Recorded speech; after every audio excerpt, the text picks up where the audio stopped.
statement and thought that we could apply it to our work because our work also relates to the use of land. And so we have in the first two paragraphs just the land acknowledgement statement that we've borrowed from the Holland Museum that you just heard. And Morgan here is going to read our extra paragraph that deals with this. Thank you so much. Our team offers a specific vision for conservation and development on land in Holland, Michigan. With our project partners at the Holland Museum, we honor the tribe members, past, present, and future, and we strive to frame the work of urban conservation as an endeavor of earnest and holistic stewardship, carrying prospects for safeguarding of tangible and intangible cultural heritage. Thank you, Morgan. And I will also, before we get too far into this, provide you with Morgan's bio. So Morgan has joined us this evening from South Bend. He traveled up, and he is a student. He is one of 5 in a cohort, cohort number 3 of the Master's of Science in Historic Preservation program. Morgan's got an undergraduate degree in architecture from RPI, Rensselaer Polytechnic Institute. Morgan comes from New Hampshire, so he's been steeped in built environments and landscapes that are incredibly beautiful and picturesque and historic and related to our landscapes in our buildings in certain ways as well. Morgan was up here in Holland a few times throughout the semester for field work, and he presented this project with his colleagues and his own work about 2 weeks ago for final reviews down in Notre. We also just want to acknowledge a few people. The first group of people that we want to kind of begin and end with acknowledging this evening is the Holland Museum Archives team. And that really includes Mary O'Hart, Rick Jenkins, Lauren, and Michelle. But I just want to say, you're going to hear tonight about little facts and tidbits and historical snippets and Easter eggs and all these little discoveries that were so enjoyable to unearth and to use in building a story about Washington Square from our specific perspective. And so many of them came out of the archives, which are in the basement of this building. And you're also going to hear about how our work is actually going to be used in a way so that property owners and community members can actually access tangible financial benefit for the stewardship of their buildings and their fragments of our culture. And those benefits would not be unlocked if a community did not have archives like we have. And if our organization, the Holland Museum, did not have staff and volunteers like we have to help us and open up the archives for us and sit there in the archives and pull different books off of shelves and kind of eagerly comb through all this material with us. And so it was just a joy to know about the archives in the first place, but then also be able to really take advantage of its potential. So that's really the point of coming here and sharing this work with you, because the museum was an central partner to this project, and these projects don't happen if there's not institutions like this in the communities where they need to happen. We want to thank Anna Minibo, who's here this evening. Anna works for the City of Holland in Community Neighborhood Services as a planner. And specifically, one of her hats as a planner is a preservation planner. And she's also a friend of the museum and knows Washington Square very well. And she was a collaborator on this project throughout. We want to thank the Washington Square Business Improvement District members, and beyond just the Business Improvement District members, the property owners and the tenants and the businesses that operate and live their lives out in Washington Square. Because our project is being escalated into a national, federal, state, local government framework called the National Register of Historic Places, which lives in the National Park Service in the Department of Interior. These people need to be at the table, right? These are stakeholders, they're property owners. It's their property that's being discussed and studied and recorded. And so they are essential collaborators as well. And I want to kind of jump ahead a little bit and just mention that our program at Notre resides within something called the Michael Christopher Dudas Center for Preservation, Resilience, and Sustainability. And I'll just very briefly mention that our school had a graduate whose passion was historic preservation and stewardship of historic resources and buildings, and he would blend that with architectural work and also development work to breathe new life into buildings. And he passed away, and his family provided an endowment to the School of Architecture to establish this center. And it's within the center that the new Masters of Historic Preservation program resides. And so if you know anybody who's got an architectural background or interest, or a related interest who might be looking for a graduate school kind of adventure in their life, I would encourage you to look at Notre Dame. And every year, this program accepts 5 students into the cohort, and the cohort receives support from this center. So I will briefly discuss the studio, Urban Conservation Studio, which is the studio that I teach at Notre Dame. And we've had 3 cohorts since the program's been established. And I like to use this slide just to kind of joke that we bring people from all over the world to South Bend for this 2-year program, and they travel to Rome, and they travel to Chicago, and they go to the East Coast and all these great places. But some of them come from warmer climates sometimes, or more often, and then they get to my studio, which happens in the spring semester, which means it starts in January. And Urban Conservation Studio is one where we have to go outside. And so we've kicked the tires on like, hey, maybe we should do one in Texas, or maybe we should go down to Florida, or something like that. And so far, we've just done, Rust Belt, Midwestern places. And so I've been collecting these pictures of these students kind of huddled up in early, basically in the winter, trying their best to engage with the romance of fieldwork, and being up close and personal, touching buildings. But just being really cold at the same time. So this is our 3rd cohort. This is our group next to a building that you surely recognize. And I'm gonna just read you a quote from a snippet from an article that was actually published in 1960 by a musical ethnographer, a folklorist named Alan Lomax, who went around the world collecting folk music and art and different things that represented to him human achievement and human excellence in different communities. And he brought them back, and those things now reside in the Lomax collection at the Library of Congress. And I want to remind you, this was written in 1960. It was about music, but we're going to kind of think about our project in a similar way. But here we are in 2025, and for obvious reasons, this quote reads like it's pretty current.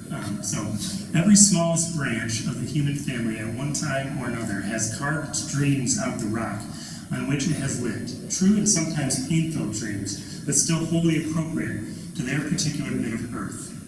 Each of these ways of expressing emotion has been the handiwork of generations of unknown poets, musicians, and human hearts. Now, we of the jets, the wireless and the atom blast, are on the verge of sweeping completely off the globe what unspoiled folklore is left, at least wherever it cannot quickly conform to the success-motivated standards of our urban-conditioned consumer economy.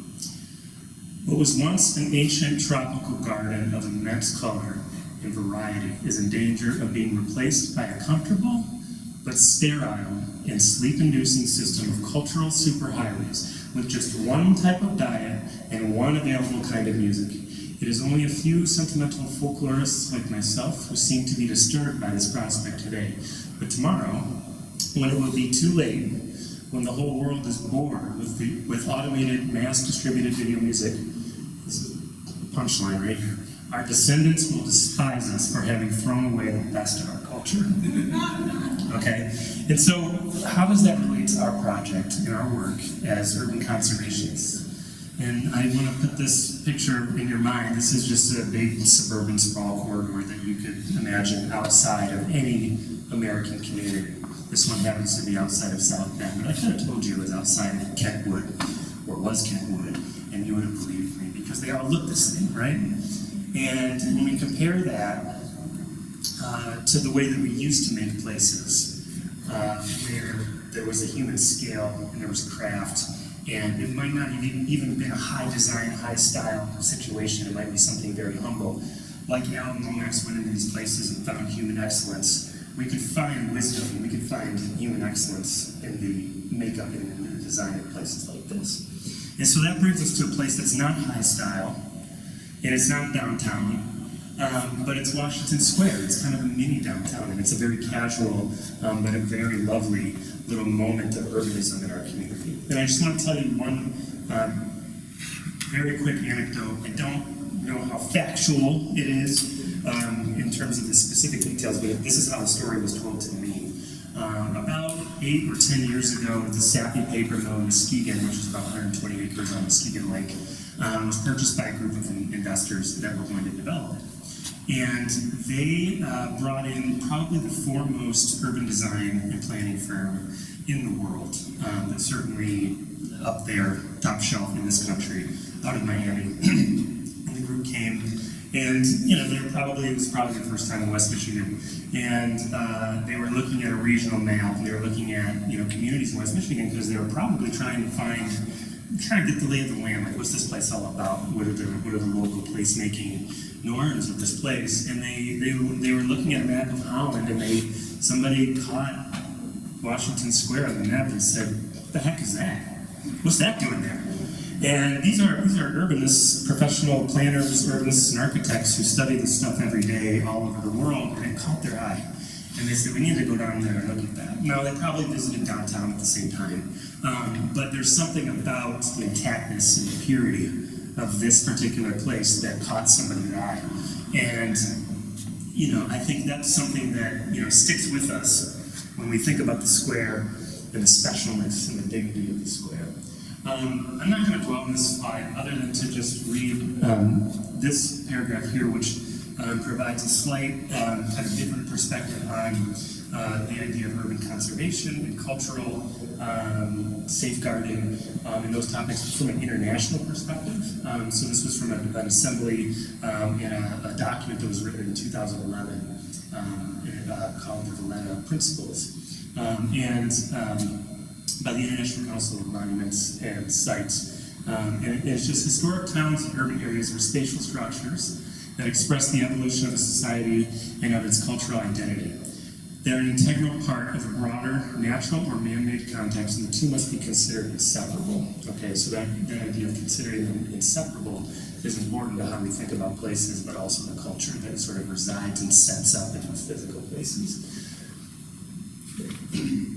And so we have Nathan Metering with us, our collaborator from the State Historic Preservation Office, who's going to kind of get into the nitty-gritty side of this framework that we're pursuing, the National Register. But I just want to mention that here in the United States, the understanding and the framework is really kind of geared around this thing, the National Register. And it's something that actually utilizes the local government. So Anna plays a role, the state government, so Nathan plays a role, and ultimately the National Park Service. So it kind of resides in all these different levels of government. So that's what we ultimately decided to do, is we wanted to use our time together in an urban conservation studio to study a place, and then take the things that we learned from studying it in that field work, and then go design things as well.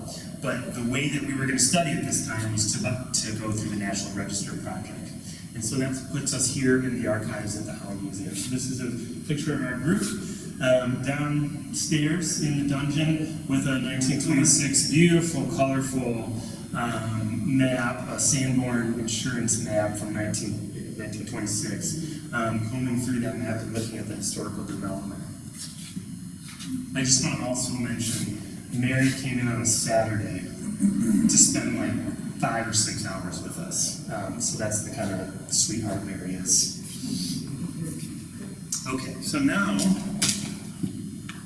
I brought a little bit of a script, and this is going to set us on our part of the presentation, or at least part of my presentation. That's the fun part. And I come to these things.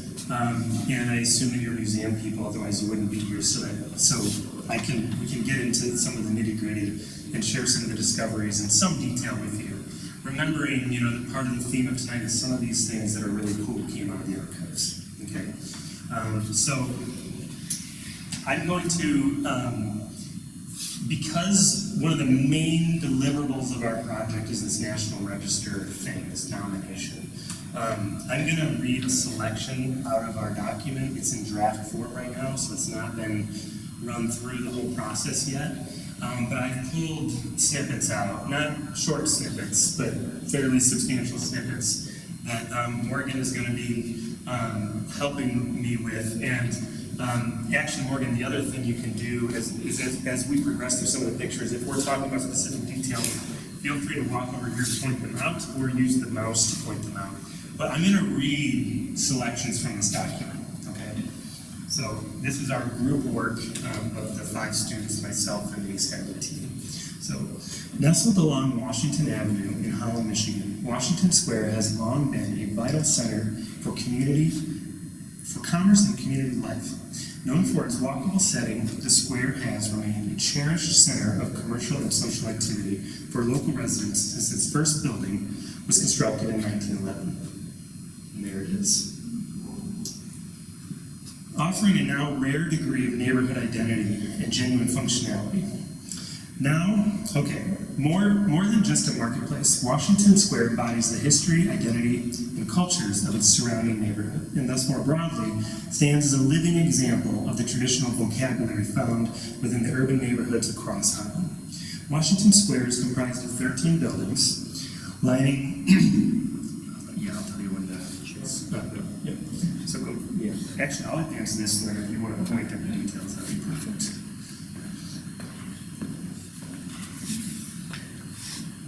So Washington Square is comprised of 13 buildings lining Washington Avenue on both sides of the block between West 18th Street and West 19th Street. The buildings are predominantly one story, which is quite different than downtown, while occasionally two-story, and are arranged to shape and contain a linear space, which is also confined at either end by traffic circles containing decorative planters, added to bookend the square in 1998. Sidewalks and angled parking spaces line the square, and brick pavers are used to establish a pedestrian-oriented atmosphere.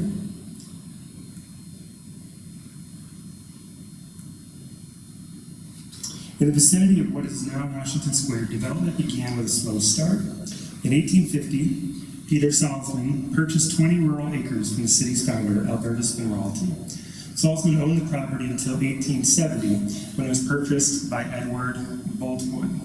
Now, there's a handful of pictures here from historical maps and atlases that were taken downstairs.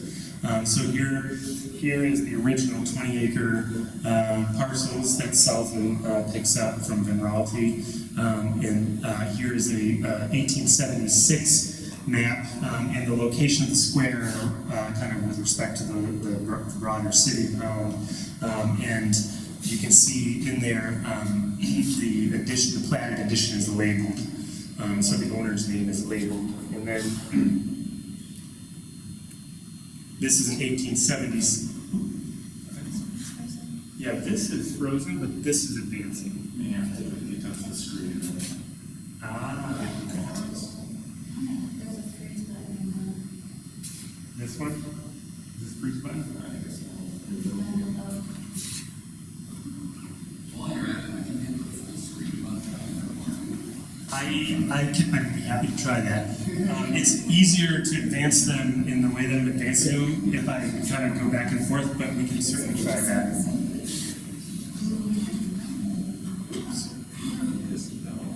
Okay.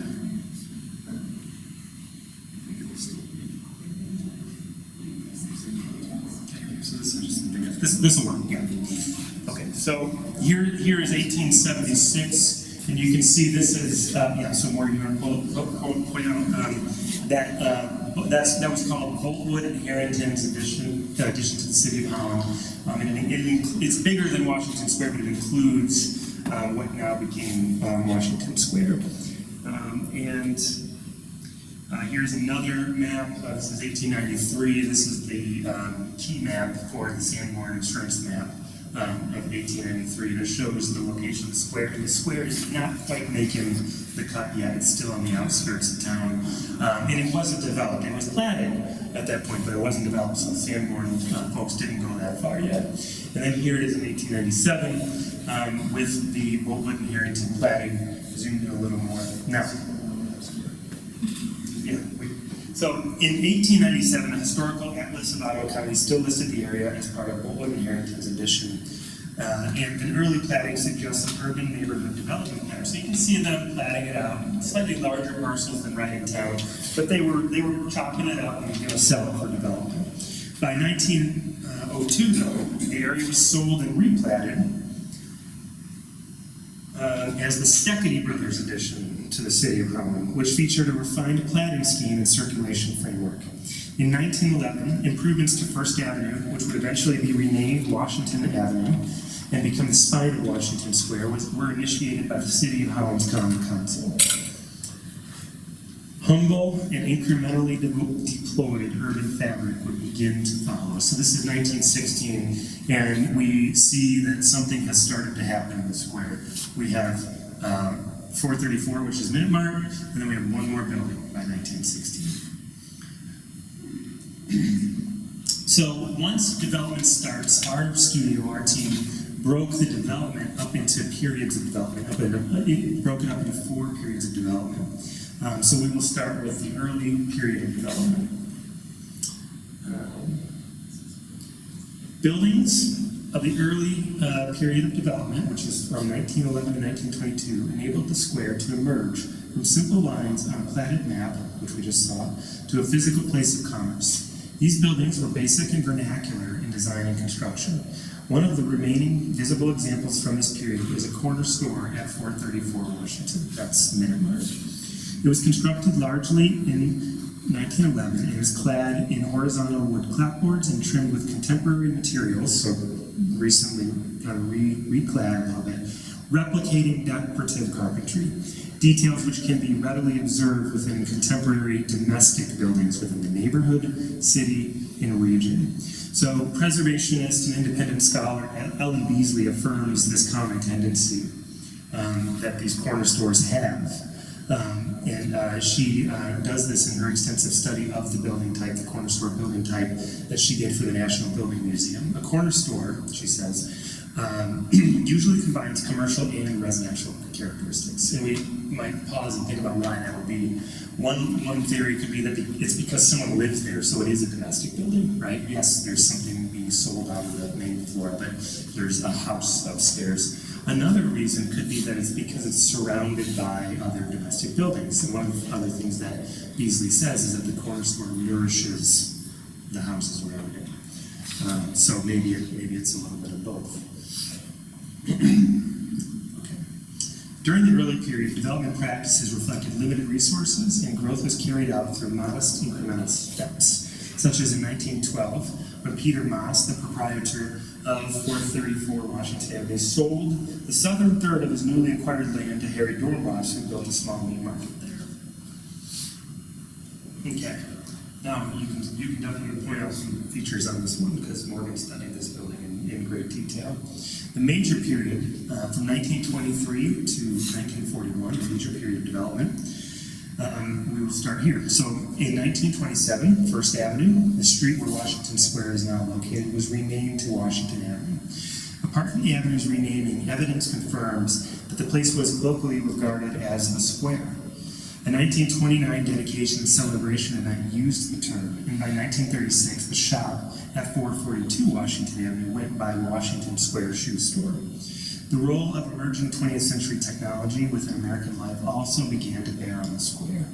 Automobiles had become more affordable, thus altering daily shopping patterns in America, and the popularization of in-home refrigerators ushered a shift to how frequently and in what quantities food was routinely purchased by the American household. So this comes straight from Whirlpool's website, but it says refrigerators started to see increased popularity in private homes. Home refrigeration became even more widespread in the 1930s following the introduction of Freon, a safer alternative to toxic gases previously used in the vapor compression process. So, Buildings from the major period of development tended to arrive in small clusters of 2 to 4 commercial units, like this one, per project. So 2 units per project or 4 units per project, not just one, marking an evolution in the strategies and norms of community planning and development. Typical units were deployed as what architectural historian Richard Longstreet terms the one-part commercial block type. So this is something very fundamental that we see. If we look at just this little shop front where it says Galleria, for instance, that is considered a specific type of building called the one-part commercial block. And what we see in the 20s, in the major period of development in Washington Square, is they were using that typology, but they were clustering them together usually.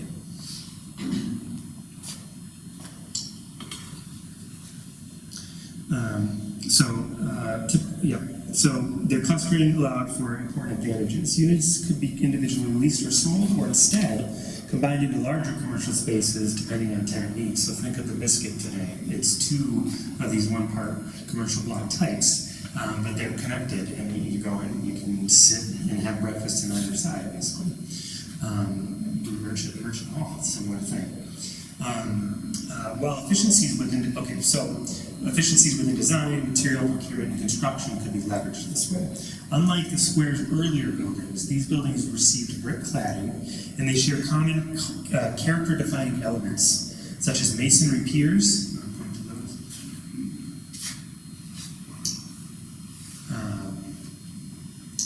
which bookend the facades, stepped parapets, basic stone accenting and ornamentation. I don't know if you've ever noticed the little stone squares or diamonds that are in Washington Square. Large glazed openings, and a consistency of scale, massing, and setback dimensions that are appropriate for an urban neighborhood center. At least one nearby house dated to this era also features some of the character-defining elements and materials seen in the square's buildings. Okay, so the next period is the maturation period, 1942 to 1958. Now, one of the most significant events occurred when a fire broke out in May of 1943. And it was earlier this month. I was going back to double check that date. And it was like 2 days from the anniversary of this fire. It kind of sent a chill down my spine because I was like, oh yeah, it's windy around here. You can imagine. So, destroying one of the Vogelzang hardware's 2 locations and tragically claiming 2 lives. Despite this devastation, the community pressed forward, rebuilding and continuing to develop the square's infrastructure and business landscape. Buildings which emerged during the maturation period introduced new material palettes and design traditions to the square. In one case, during the 1940s, a physician's office was added to the Slicker's house at 219 West 19th Street. This marked a return to incrementalism, while also demonstrating an innovative format for mixing of uses. So sometimes you hear about mixed-use buildings and you think of Lindenberg because it's a shop and the upstairs is a house or an apartment. Well, this is a mixed-use building too, but it has what we call an urban design and accessory commercial unit. So it's this little kind of sidecar appendage that's actually part of that building. And now that building actually has 3 addresses, so they're kind of treating it as 3 different places. This is a very organic, very incremental, kind of almost DIY version of mixing uses. So there it is, mixing of uses, and that's what it looked like prior to its facade update that it received. So it had this stone, Morgan discovered this, you discovered this here in the archives, right? And it had this stone parapet, so there's a little bit of that Dutch flair, a little bit of that kitsch that we love here in the square for a time on that building. In another case, the loss of Vogelzang Hardware's 2-story mixed-use building allowed for an automobile service station to take its place in 1958, marking the last new building construction in the district. So this is the youngest building in Washington Square. You may have just knew that from seeing it and see how different it is. The service station's format reflected new cultural norms for accommodating the automobile, which contrasted with the one-part commercial block type of the major development period. It also introduced a modern design vocabulary which emphasized strong horizontal features expressed with massing, overhangs, and masonry. So you can see how horizontal this building is, and its big canopy overhang is quite different than what the square had seen before. Towards the southern end of the square, a small commercial building now listed as 453 Washington also arrived with similar lines. Both of these modern commercial buildings remain within the square today, and this one happens to be one of the most full of life now, and vibrant, packed co-working space. And although they contrast with earlier buildings, they help to clearly distinguish the various periods of development influencing the square. So it's helpful for historians to see some of that contrast, because it helps us understand those thresholds. Okay, the last period of development is the stewardship period, 1959 to present day. So we are in the stewardship period. Alterations to materials include the replacement of doors and windows, as on minute mark. Upper facade alterations, such as at 436 Washington, where the building's parapet has been cladded with metal siding. Or at 452 Washington, which we've seen, where upper roof details have been modified to conceal the originally stepped parapet. Even as material alterations can be readily observed, this is something that's, I want to remind you that this is a part of our nomination, and this is part of the argument that's being made. So listen carefully. Even as material alterations can be readily observed, such changes are not found to diminish the integrity of the district as an urban ensemble. In part thanks to a variety of remaining original materials, and also because the district as a whole derives its approachable character from scale, building typology, spatial attributes, relationship with nearby housing, and hierarchical standing within citywide frameworks. So just because a few things change here and there on buildings, the square is still the square, right? And it still retains its integrity in that very important sense. I'm going to quickly pause on this one and just show a graphic that was developed by one of our students who's not here, the historical development in what we would call a figure ground plan. And it shows the very early days of 1916, and then the kind of flourishing in the 1920s, the major period of development, and then the stable, kind of the leveling out of development. 1947, 1963, 1998, we pick up the traffic circles, the very beautiful and iconic traffic circles, and there was a building, a dry cleaner, across the way there, and so that building was a commercial building, so it's black, it's colored black, the same as these, and that building's gone, and now it's a house, and so its color changed, and that house right there is actually a brand new house. I hope I didn't freeze that thing again. Nope. But again, those graphics, this graphic here was put together using the maps downstairs. That's how we prove, these different things out. Okay, so this is part of the statement of significance for our nomination. So again, this kind of goes to the argument, and then we sort of make the argument on the basis of from different perspectives. In our case, it's Urban Conservation Studio. We're urban designers and architecture people, and we're in the School of Architecture, so that's kind of the perspective that we try to make some of these cases for, even though we are nominating on the basis of historical events, which is basically like the broad trend in American kind of 20th century development. But Washington Square, located in the city, this is us starting our statement of significance. Washington Square, located in the city of Holland, Michigan, is locally significant under National Register Criterion A, which Nathan will talk about here very shortly, specifically with respect to the areas of commerce and community planning and development. Those are specific areas of significance from a list that the National Park Service offers that we identified as the most relevant to our nomination. Commerce and community planning and development. Washington Square's period of significance, which is something that if you look into the historic districts around town, they may have periods of significance as well. Spans from 1911 to 1958, which encompasses the following: construction of all the buildings, past and present, the significant date of the fire, the introduction of the parking layout, which is actually quite inventive and novel and important, in fact, and local adoption of its name. So all these things happened during that period of significance.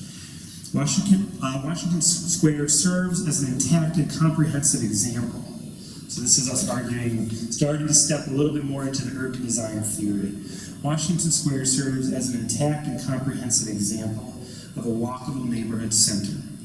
As a universal type with numerous American variants, this setting has historically served and still serves today as a key commercial organ of the American urban neighborhood. So American urban neighborhoods, you have these places, these little commercial nodes or commercial settings.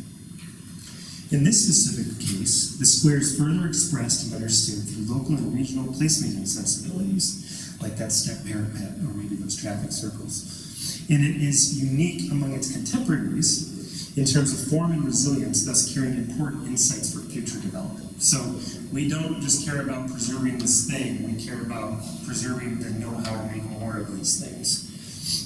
Okay, so I will talk about one of the things that we learned when we started really studying the archive materials and trying to figure out what they meant.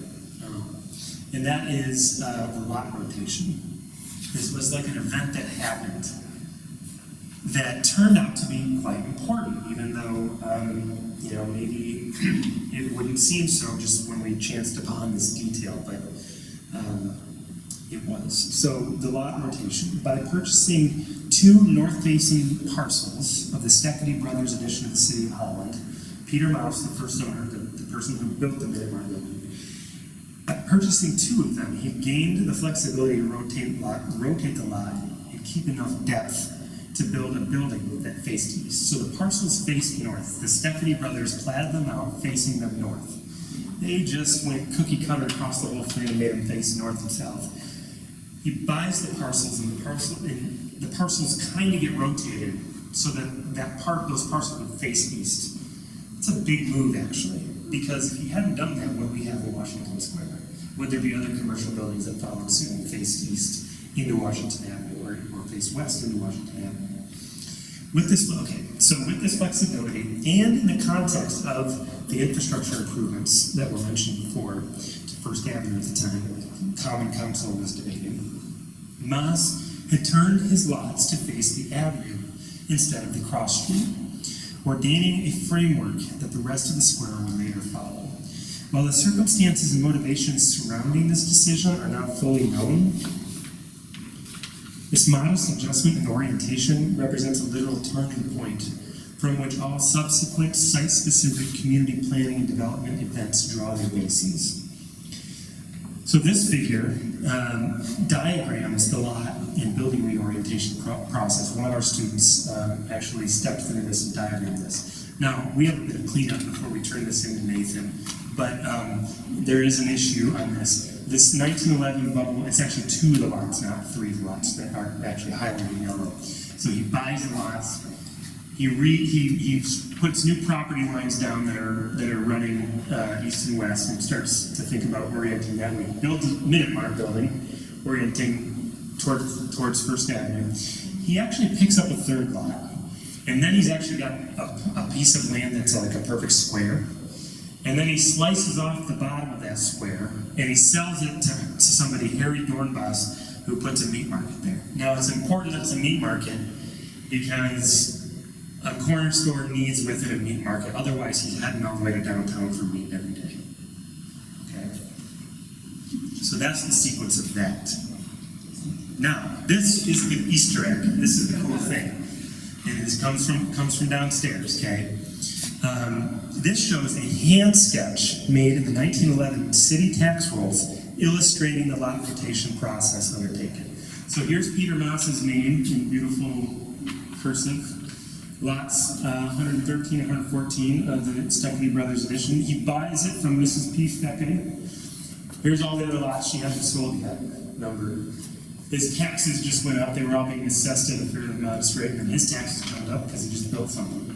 But then up here, somebody, the clerk or somebody, draws the 3 lots and draws that building on the lots. Probably because they had to figure out, well, how the heck are we going to assess this? Because they were assessed on the basis of these north-south lots, and now he's got this building going the wrong way. But there it was, 1911, someone actually sketched this out. Later in the plat book for the Steffany Brothers edition, those horizontal lot lines they show up too, but it's more lot lines. It's all of the lot lines for that section of the block. Okay. All right, so now we're going to go into the real nitty-gritty, and this was a discovery of Morgan's. Morgan and I were sitting there wrestling with this one day in studio down in South Bend, and Morgan brought this up and convinced me that this is maybe the most important thing. So it's a little bit of nitty-gritty, but I think it's pretty cool. So the selection, and it's cool because it's going to later go to the resilience of the square. How does the square survive 100 plus years and still be an intact square? Well, this might be part of the answer. So the selection of commercial building orientation would also inform the square's unique formal typology, which can now be characterized as a commercial district, okay, here we go, operating the short side of a rectangular block, not the long side. In the square's case, the shorter block dimension can be found along the North-South Avenue, Washington Avenue, between the cross streets, between 18th and 19th, affording approximately 264 feet of commercial frontage per side, including the mid-block alley, while the longer block dimensions occur along the cross streets between the avenues, affording frontages of approximately 542 feet per side, heading towards Maple to the east, and actually 821 feet per side going west towards Admiralty. Thus, the square's arrangement along an avenue and between cross streets would carry the most likely prospects for an eventual commercial infill between intersections. So if you want to build out a whole block, do you take the longest side of the block and hope you pick up enough businesses, enough market to do that? Or do you pick up the shortest side of the block? That carries the most likelihood that you can actually fill up the block. Now, we're not actually claiming that that was a stated intention, but it carried the prospect, the most likely prospects of that happening by doing it that way. And I don't know if you've noticed, but like if you get between Washington and Admiralty, it's a long block. You always think it's only a block away to walk over there. No, it's like 2 blocks actually. Okay. So this carries the most likely prospects for an eventual commercial infill between the intersections without any missing teeth, without spreading thin or occupying too much street frontage, which would exceed the nascent neighborhood market, which only had moderate housing density to sustain a place like this, a little commercial node like this. In contrast, other comparable commercial nodes scattered throughout the city of Holland emphasize shop frontage along cross streets between avenues, thus occupying those longer sides of the blocks, or clustering them around only a single corner or intersection. So if you think about 13th and Maple, there at St. Francis Church, that one's one that's kind of just clustered around an intersection, where the antique store at 15th Street and Central, 16th Street and Central, it's not really like hemmed in or bookended, but it's just kind of there at a corner, right? And there were many more of those.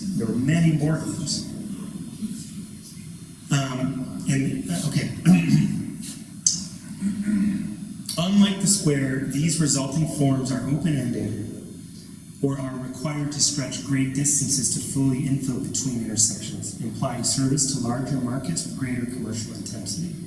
So this was an analysis that was done benchmarking some of these different commercial nodes around the city, and looking at the fact that the square is really unique in this way. It's really bookended and it doesn't leak. It had the dry cleaner. The dry cleaner didn't make it, right? And it doesn't leak past what it's like kind of confines. Whereas these other open-ended versions, they're allowed to kind of just casually, nonchalantly leak wherever they go, but they're not as robust and they can kind of dissolve. And that's sort of what's been happening. We have a lot of these commercial nodes around the city, but they're quite dormant. Many of them are quite dormant, or even fully dissolved.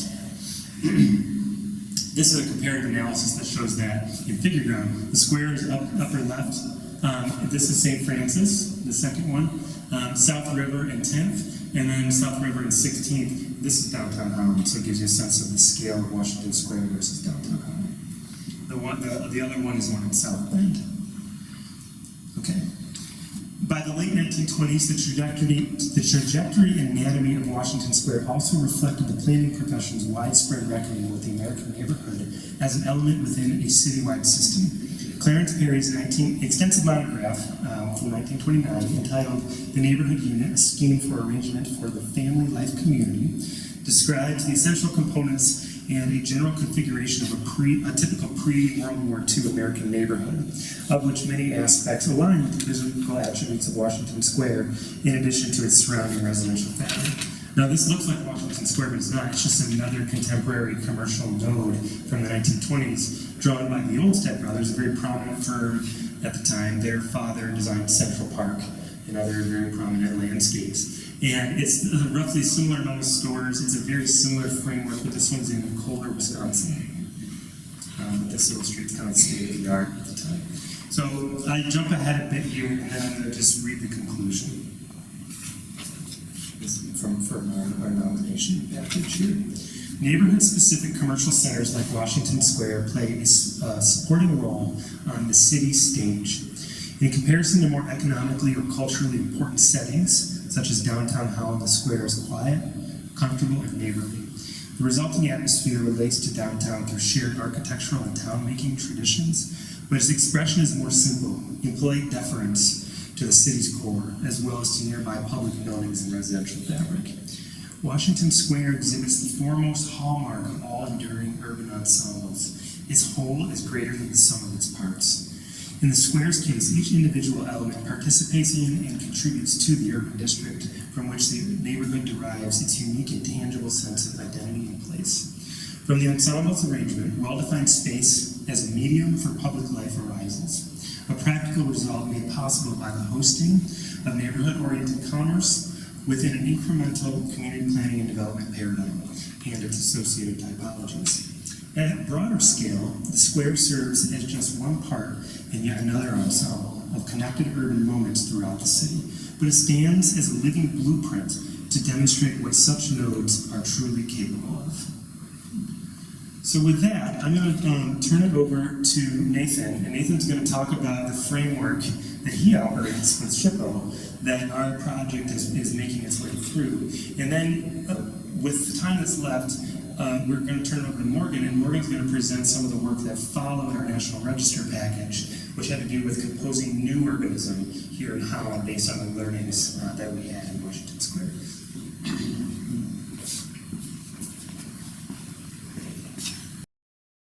Thank you, Nick. Hello, everyone.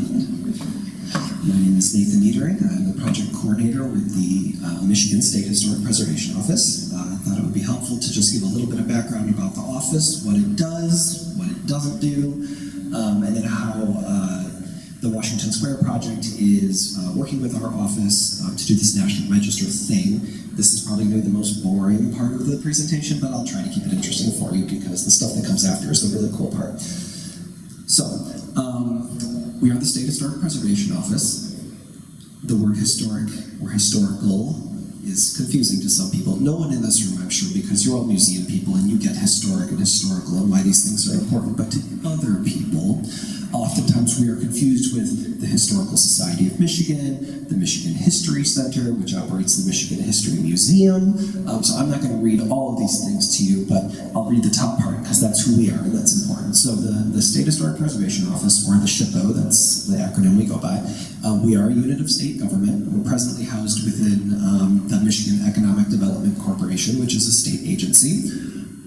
The SHPO administers specific federal and state programs at the state level. These include the National Register of Historic Places, a process called Section 106, which is where federal projects, their impacts are considered for what they might potentially do to historic properties. So if you think about a federal project that might impact endangered species, like a butterfly or something like that, like we're the part that thinks about what might happen to endangered species if you think about them as historic buildings, right?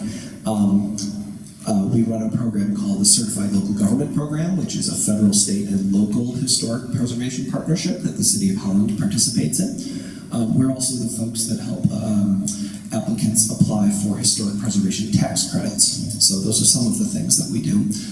And basically the SHPO evaluates, protects, and promotes Michigan's archaeological sites and historic built environment. So it's buildings and properties and sites above ground, but also thinking about history and prehistory that may be underground as well. All right, so I mentioned that much of what we do are actually sort of employ or bring down federal programs that are managed out of Washington and manage them at the state level for the state of Michigan. I should say, as by way of background, every state in the country has a state historic preservation office. They are all enabled by a piece of federal legislation, a federal act called the National Historic Preservation Act of 1966. It was during this time when freeway construction, urban renewal, and other major federal programs were having a very noticeable effect on the environment cross country, from coast to coast. And they were leveling neighborhoods, and they were burying things underground, and urban renewal was covering a lot of things up. And people got together and spoke with our legislators and said, we're not just okay with this happening without our being able to give input, and we also think that saving history is actually really important, and we need to talk about this. So that's kind of the nexus and the genesis for where this National Historic Preservation Act came. So, as part of the act, every state was required to establish a state historic preservation office. They may not all be called the exact same thing, but in Michigan, that's what ours is called. It also established the funding mechanism for state historic preservation offices. There is federal funding that is matched by state funding for an office in every state, just as a relevant, timely piece of information. The federal funding comes from offshore oil and gas leases. So it's not tax dollars, it is something specific that is created based on these leases offshore, sort of as a mitigation measure, right? You're being allowed to do something over here and make changes to the landscape, so we're going to take the money that you have, that you get for doing this, and we're going to apply it somewhere else to try to save important landscapes in other places. So that's just sort of a bit of technical background. So the Michigan SHPO, thinking about the National Register of Historic Places, which is this federal designation program. It's managed by the National Park Service. This sort of illustrates or outlines the pieces of the process that are designated to the SHPO and the things that the National Park Service does itself. So if you're in Michigan and you wish to consider nominating a place to the National Register, you start with the SHPO. You start with us. We're in Lansing. We work with you to determine if a place is eligible, if it meets the criteria for the National Register program. You work with us through a process to craft a nomination, because you are basically making an argument to the state and federal government that this historic place matters, and here's why. As part of the process, once we have a draft nomination in good form, it gets presented to the State Historic Preservation Review Board. They meet 3 or 4 times a year in Lansing. It is a group appointed by the governor with a bunch of specific disciplines. They are architects, but they're also archaeologists, architectural historians, regular historians, planners, and a couple of other fields as well. And then once a nomination actually makes it through all those steps, then my boss, the State Historic Preservation Officer, that is his title, he's the person who can formally nominate a site to the National Register. So he signs a big piece of paper, and we send it to Washington, D.C. So the National Park Service's role is they ensure that the things that are sent from Michigan and all the other states actually meet the criteria for the National Register program. They're the ones that review all of the stuff that is sent to them, and they enter new places into the National Register. There is a person in Washington whose title is the keeper of the National Register. And in everybody's head, they imagine probably an old guy with a long beard, like turning these heavy, dusty pages on this giant book that says register on the front of it, right? I think it's a little more modern than that now, but that's sort of what people imagine. And then the National Park Service also certifies properties if they're applied for federal historic preservation tax credits to make sure that they meet all those requirements. So the spacing got a little messed up here. I just wanted to talk very quickly about the sort of places across Michigan that are nominated to the National Register. And I don't have the numbers exactly in front of me, but these are all of the communities where places have been listed across the state in 2023, 24, and so far this year in 2025. It's 21 different communities. It is 36 places total, so obviously Grand Rapids and Detroit, some places like that have multiple entries. But down here, that's Buchanan, Michigan. They've got 2, and that's a town that's pretty small. There are multiple places in other small towns and large cities along the way. If I were to have added in 2021 and 2022, 2. We'd have several more properties in the Upper Peninsula. It would fill in along the Lake Michigan shore some more, and of course, several more properties in Detroit as well. So, you know, you might think that it's just big ticket items. I think a lot of those big fancy places have already been listed at this point. So now we get to talk about the really interesting stuff, the stuff that's been kind of off the beaten path for a while, and we get to start working on those nominations. I will say that there are 1.5 staff members at the Michigan SHPO who work on National Register stuff. I'm the half man, that's me. My colleague Tom Walsh does National Register stuff full time. I spend part of my time working in the National Register materials and then part of my time doing other stuff. We have about 60 nominations that are somewhere in process right now, from the initial inquiry of like, hey, what does it take to get my property listed, all the way through all the paperwork's done, it's already been sent to Washington, we're waiting for them to sign off on it, right? So 60, that's a pretty good number for a state our size. We have these preservation review board meetings I mentioned 3 or 4 times a year. There's one coming up next week. We've got 9 new properties on the agenda. So every year we nominate somewhere between 10 and 25 over the course of the year, just to give you a sense of what the workload is. Quickly, here are some other places in Holland or around Holland you may recognize that are already listed in the National Register, including a building that's just down the street from where we are right here. I don't need to name these, you probably recognize most of them. But what's not pictured, only because I couldn't find a great photo of it, was some of the wonderful historic neighborhoods to the south and west of here. You know, a lot of times we think about individual buildings, but historic districts are equally important because they, just like Washington Square, they tell a cohesive story. It's not one building in isolation, it's block after block after block in some cases. Okay, so one thing I did want to mention, and then this is a frequent discussion item, and if you have a phone, this is the one time you're allowed to pull it out. If you want to, you can take a picture of this slide because that web address up there in the corner, mi.gov/NRHP, talks about the differences between National Register Historic Designation and something called Local Historic Designation. These are 2 different things. I could do a whole presentation on the differences between the designation types. But I want to be very clear that what the Notre Dame class and what this project is for Washington Square is an application to the National Register of Historic Places. That is different than creating a local historic district. Even though the 2 sound similar, they are not the same. National Register is honorary, which means it does not put limitations on property owners for what they are allowed or not allowed to do to their property. Listing in the National Register does not protect a property in the I'm going to save this, no one can ever change it kind of way.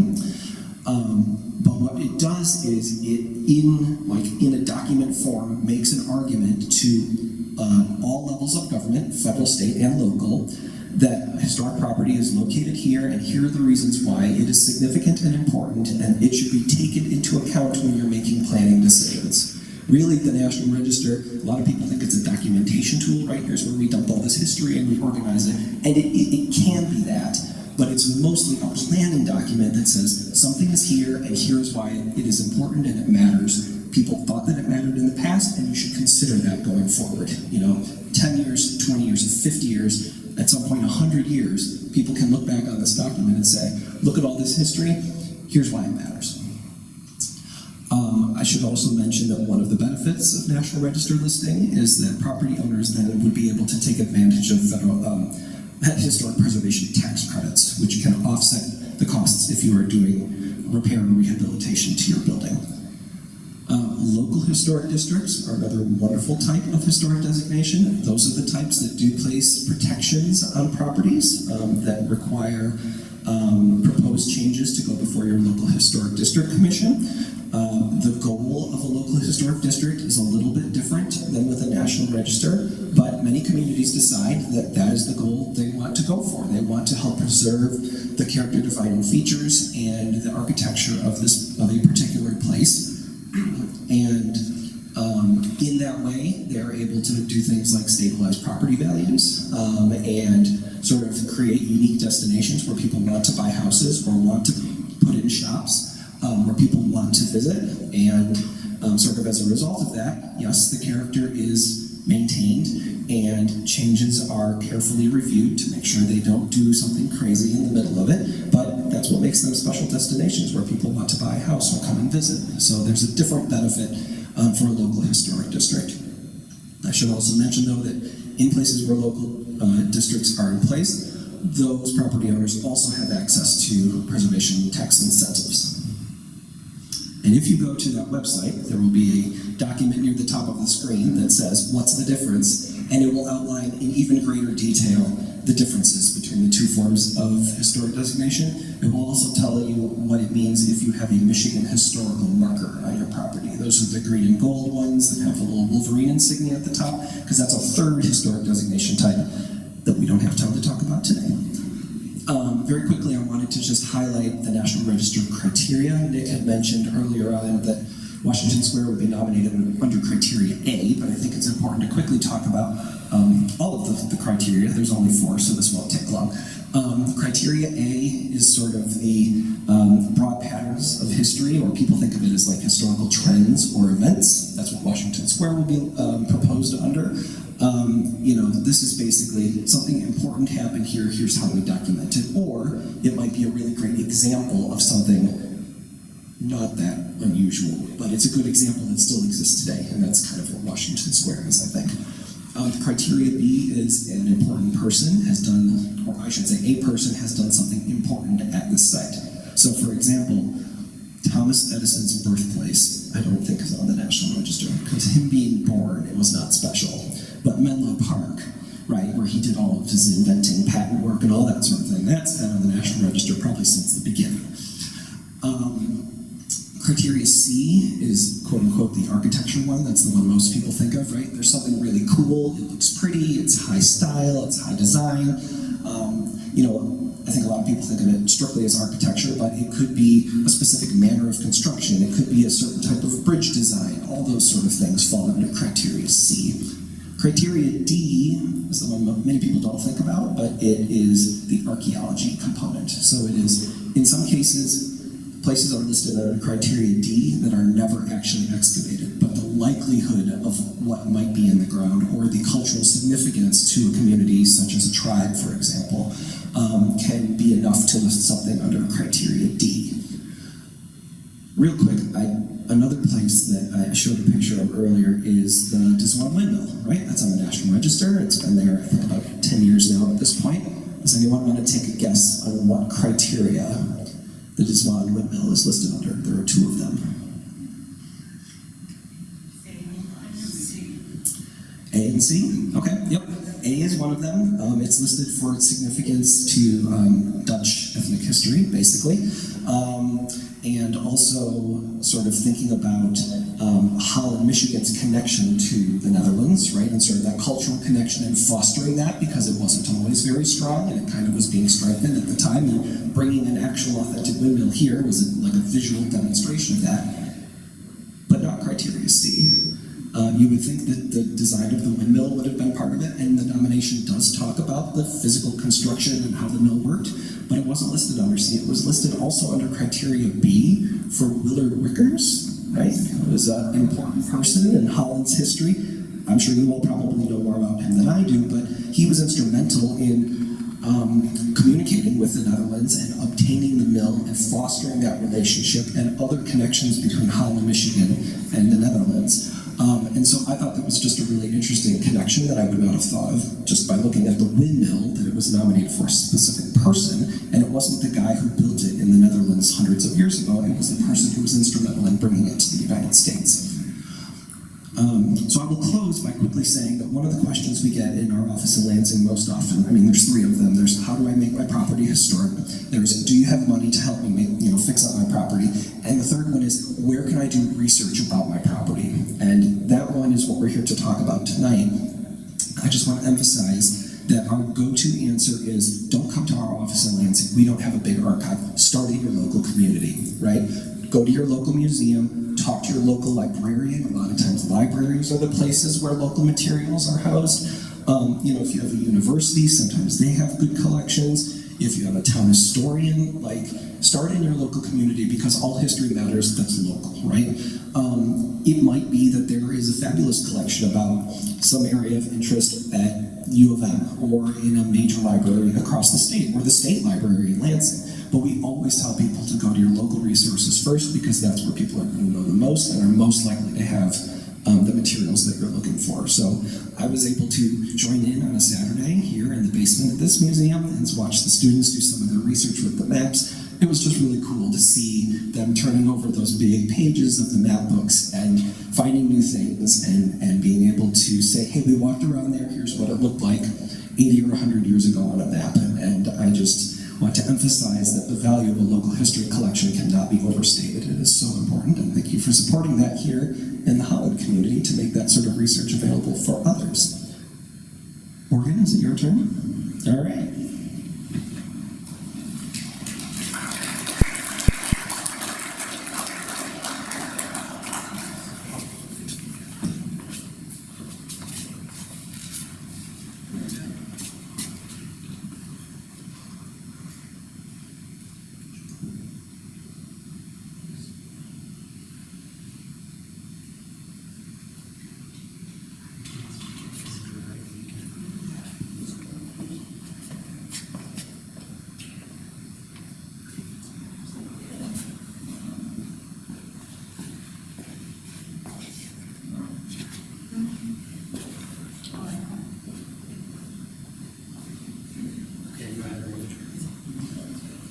So after going into our midway nomination exercise and analysis of the local community and the architecture that's apparent there, we really wanted to pull those motifs and bring design into areas of the community that have not been able to withstand and have been dissolved. So a particular area that we all as a group, the 5 of us, looked at developing is a long stretch and has multiple aspects that have been turned into parking lots that are serving other religious activities, but are really only served on the Sunday. And for the rest of the time, they're empty lots and they lack that kind of community aspect that you see within the rest of Holland. So for my project, I wanted to look at kind of, I took this from very much a architectural studio theory example. So I dove in, how can we increase the density within these areas? Can you do something radical by taking these historic properties and elevating them, putting a garden unit below, and then be able to also shift them up if they're in a unideal lot location and be able to put an ADU behind. So that's what I was doing here, bringing in and then covering the aspects that have been covered over with your vinyl siding in time. What's an ADU? An ADU is an auxiliary dwelling unit. So basically, you can have them on the same parcel, and it could be a 1-bedroom or it could be a studio, and it's able to offset the kind of property values in the area and be separate dwellings. So I'm hovering the mouse over Morgan's ADUs. And then on the other side of the project, I looked at, so yeah, those are kind of the bedroom layouts that you're looking at, and then here's a nice example of the site plan. So those houses would occur on that south side, and then on the north side, I was looking at how can we do a mixed-use multifamily in a methodology that was more characteristic of vernacular design that you don't typically see within large 5-story multifamilies nowadays. Generally, the design aspects that they do incorporate are rather diluted and are not really indicative of the town's character. So I was looking at a Greek revival kind of aspect that you see within Michigan. It's not as strongly prevalent within Holland itself, but I do think the design style and aesthetics fit the characteristics of Holland within this area. Bringing in motifs of that storefront on the left-hand side there, where you have a small coffee shop and suit the kind of walkability of that neighborhood in a similar fashion to that you see in Washington Square. And if we look at a few of the other projects,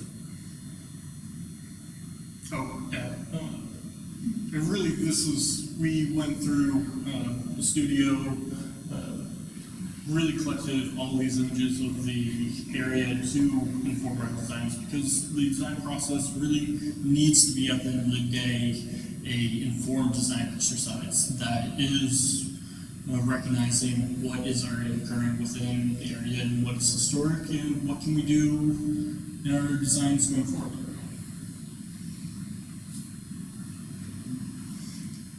And this was a project that my colleague did. She was looking at doing a single family, and then she was looking at doing a duplex and an additional mixed-use commercial building, but all very much reminiscent of vernacular single-family home, but is able to function similar to what you see on the 219 building in Washington Square, that it is mixed use nowadays.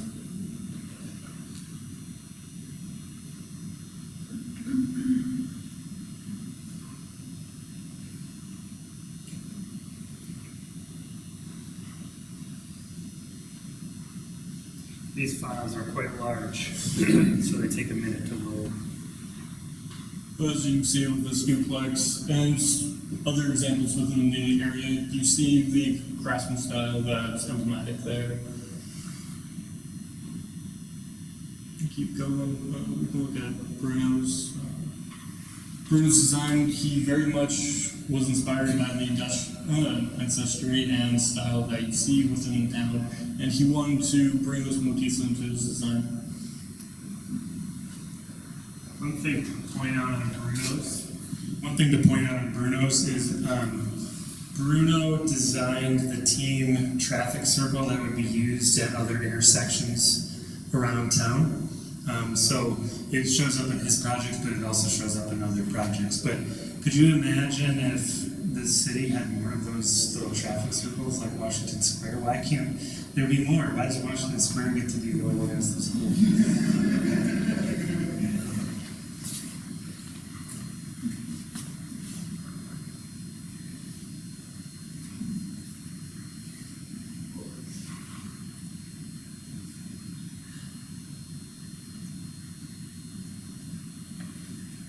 Another view.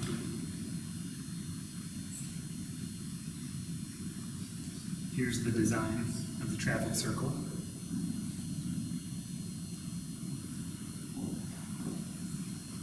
If you want to zoom out a little bit on our other colleague, Seza, she was heavily inspired by Holland's downtown, the main drag, and she brought that to life here in a 3-story and 2-story.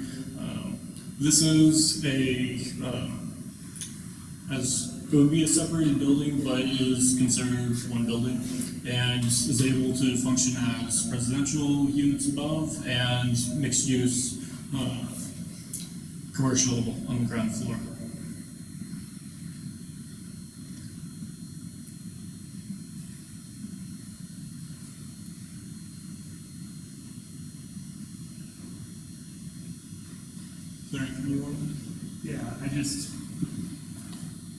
So a woman from Armenia came to this city and studied the architecture and then drew that. And I think she studied our city fairly faithfully and developed a vocabulary that we have here. And that's not an easy thing to do. It might be something that people think AI does, but to come into a place that you're completely an outsider and foreign, and to really get broad and deep with the local design traditions and norms, and have it be drawn in such a way so that locals don't look at it and go like, yeah, you're getting there, but you're a little off. Like I live here, I look at buildings every day, like all day. I don't think she's got much off here. I mean, she kind of nailed it. And this is a woman from the other side of the world who came here, and that's a kind of respect when you go to a place and you try your best to do that. And all the students were very successful in doing that. This is one of the fun parts of the studio. We'll just come over to the other side of this building, and there's Bruno's traffic circle. We won't tell you what intersection this is, but maybe we'll tell you after.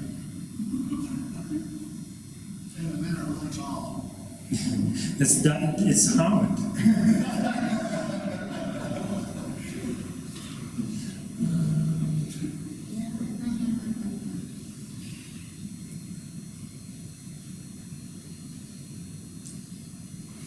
Zoom in on one other detail.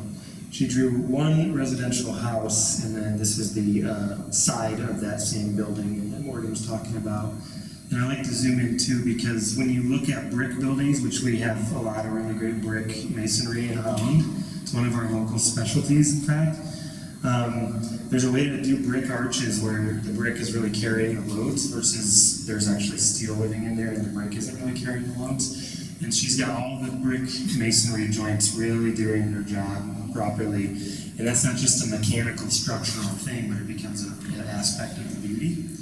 And so that's kind of a neat detail that is fun to look at.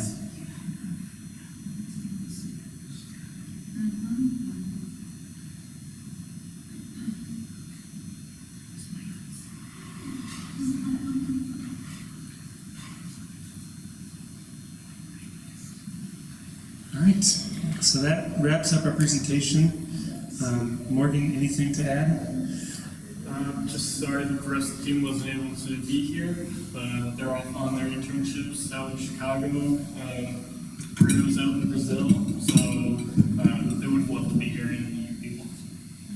Thanks so much for coming.